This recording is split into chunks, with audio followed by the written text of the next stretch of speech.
To our other top story tonight, more surrounding Tyler Robinson, the accused killer of Charlie Kirk. Thanks for joining us. I'm Brian Malecki. And I'm Mika Miyashima. Robinson's defense team may be growing, and there's a change for his Monday court date. He'll appear virtually. Our Kristen McPeak is live tonight, and why a virtual appearance rather than in person? Well, to start, there could be security reasons for this change. Also, another possibility is that the defense counsel may be cautious about having their defendant appear in shackles. On Monday, Tyler Robinson's case is back in court. The Utah County Attorney's Office calls it essentially a status hearing to make sure the case is on track. Two main issues to be addressed: formalizing defense counsel and making sure there is an open line of communication between the prosecution and defense. Meanwhile, Governor Cox getting national attention following the murder of Charlie Kirk. Cox will be on 60 Minutes Sunday night. I'm trying to get people to stop shooting each other. That's it. Not many knew Utah's governor before the assassination of Charlie Kirk. And now Robinson remains behind bars in the special housing unit, which requires increased supervision. And we'll have crews covering that court appearance on Monday morning that starts at 10 a.m. Live in Salt Lake City, Kristen McPeak, KUTV 2 News. Okay, Kristen, and Tyler Robinson's defense will likely not be cheap, and taxpayers in Utah County will pay for it. At least 3 attorneys could represent Robinson at the hearing on Monday. They're private lawyers, but will be paid with taxpayer money. The Utah County Public Defender's Office does not defend capital murder cases. This week, Utah County commissioners reportedly approved $1 million for both Robinson's defense and to hire more prosecutors. And you can stick with 2 News for coverage on the case. You can watch the governor's interview on 60 Minutes tomorrow right here on Channel 2 at 6 p.m. That will be right after 2 News at 5. Tyler Robinson, the man accused of killing Charlie Kirk on UVU's campus, is expected in court tomorrow morning. It will be a virtual appearance in Utah County. So what should we expect from tomorrow's court hearing? Our Natalie Wattis has more from a criminal defense attorney. And Natalie, what is she saying? Well, I'm told tomorrow's hearing is expected to be simple and quick, but the timeline for this case as a whole is expected to be anything but. Monday morning will be the first date that he gets to appear in court with his now appointed attorney. My guess is the court will just make sure that his attorney is willing to accept the appointment, place that on the record, and probably just set further dates for status conferences. Criminal defense attorney Sky Lazaro is not affiliated with the case, but weighed in on what we can expect the process of this highly publicized case to look like. I think there's probably some discovery that needs to be exchanged. In addition, it sounds like this is still an ongoing investigation. Robinson, 22, is being held in the Utah County Jail. After this short hearing, Lazaro says the attorneys will get to work. I would assume that his court-appointed attorney is going to need to add some people to her staff. They'll need to get mitigation experts on board because this is a death penalty case. She expects another status hearing in a month or so. He is entitled to a detention hearing. However, in Utah, the likelihood that he'll be released pending trial is probably non-existent. She says with so much going on in the case, she would not expect it to resolve quickly. Death penalty cases usually take years to get through the system, just because of the nature of everything that needs to go into them, on the mitigation side, on the defense side, on the prosecution side. So I wouldn't even expect a preliminary hearing in this case anytime soon. Now, Lazaro says in felony cases, the defendant doesn't have to enter a plea until after the preliminary hearing, which, as you just heard, may be a while here. Live in Salt Lake City, Natalie Wattis, KUTV 2 News.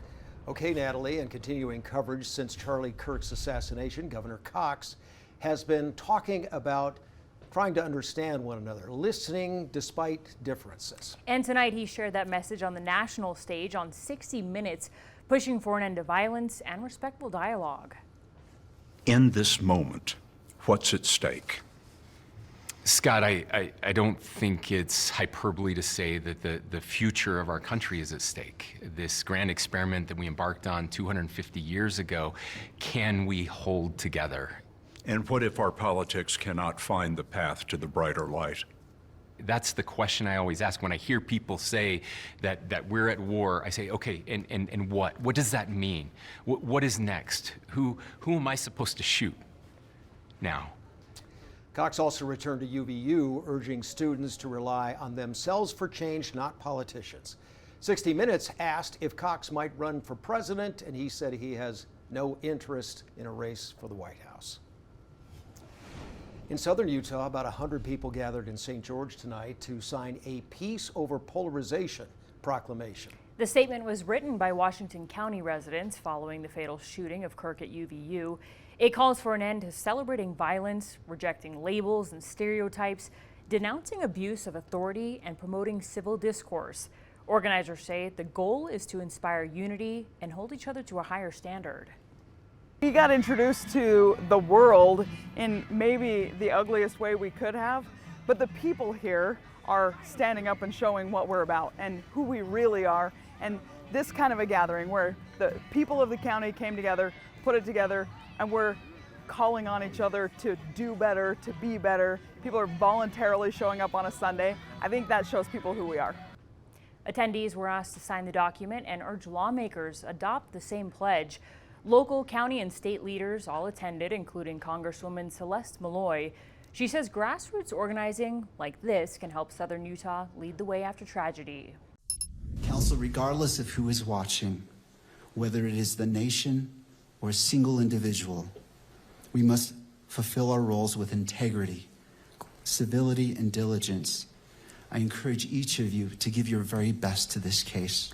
The suspect in Charlie Kirk's assassination, Tyler Robinson, appeared in court today remotely. Former federal prosecutor and president of West Coast Trial Lawyers, Nima Rahmani, joining us. Not much accomplished, as you know, at this hearing today, but there is a massive volume of evidence that was referenced. What do you make of the decision not to show Robinson's face?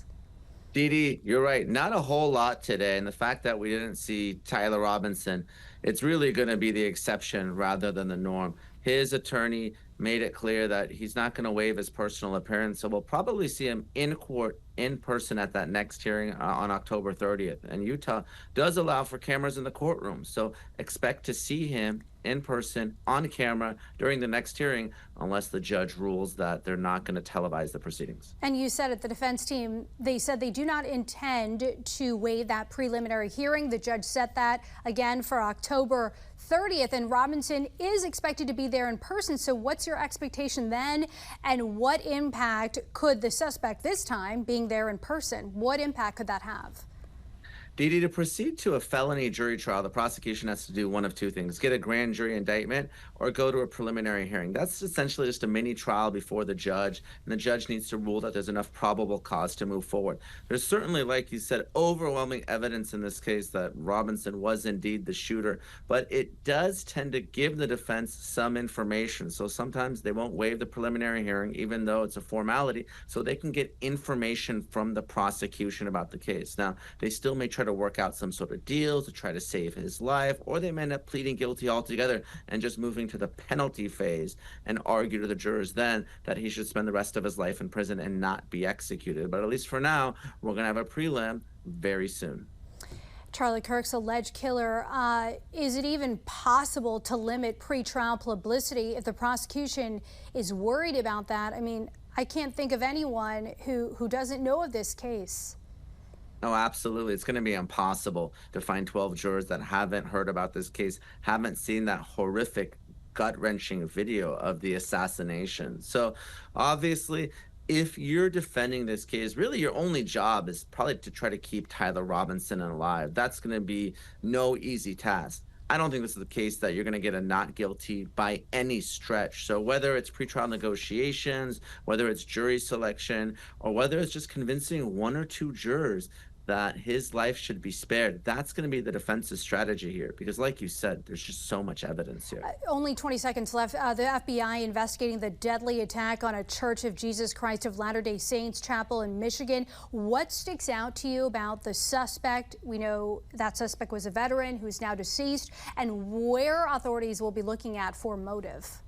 Dee, an incredibly sad case yesterday. And as far as the motive, I don't think we're going to spend a lot of time on it because, again, the suspect is deceased. There's going to be no criminal case. Really, all law enforcement is going to do is to find out if he was acting alone or not. Nima Rahmani joining us tonight. Thank you for your analysis. Thanks, Dee. Talk soon. We are back out here live at Utah State University in Logan, where a Turning Point USA event wrapped up about an hour or two ago. Thousands of students here on campus. This was originally part of Charlie Kirk's tour, his campus tour that was continuing after the last election cycle. Many students wanting to show up tonight to carry on what happened and what started at Utah Valley University just 3 weeks ago when Kirk was assassinated in front of thousands of students who were there. Now, as we look forward, looking at a death penalty case and how it's taking shape, but exactly how prosecutors choose to build it remains a mystery. With numerous videos, throngs of witnesses, and a public shooting that sent shockwaves through a crowd, the strategy could go in multiple directions. Jim Spiewak investigates how both sides may build their case.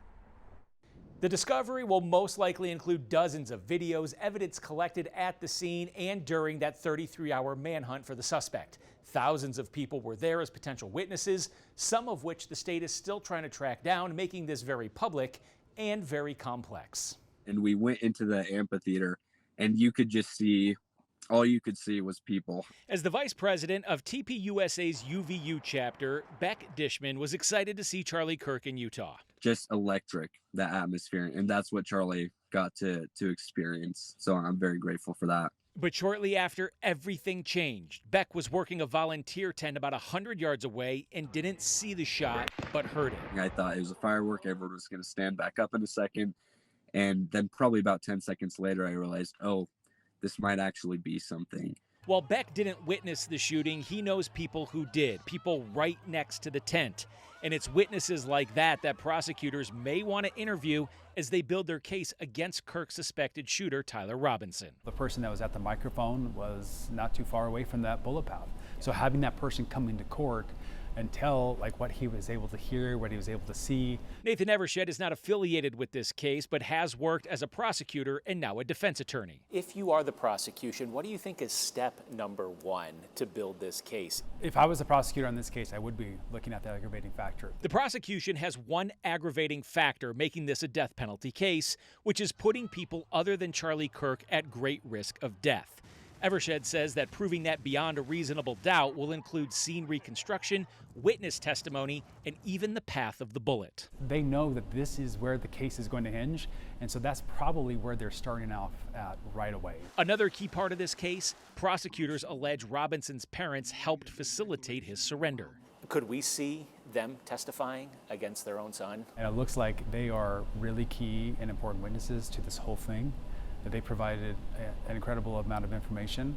There's no privilege as his parents can get out of something like this. If you're subpoenaed by the state of Utah to testify, you have to testify, you have to answer questions, unlike spouses, for example. Evershed predicts the defense knows the prosecution may focus the case around the aggravating factor of others being at great risk.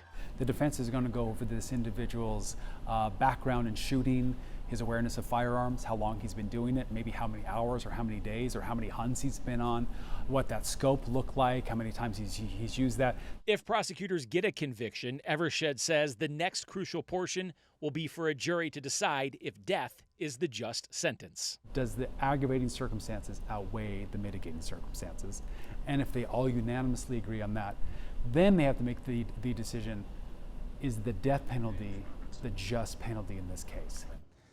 Evershed says that he would not be surprised if the defense asked for a change of venue, but he also says the prosecution could argue because there is already so much attention on this case, moving the venue may not make much sense. I'm reporting in studio tonight, Jim Spiewak, KUTV 2 News.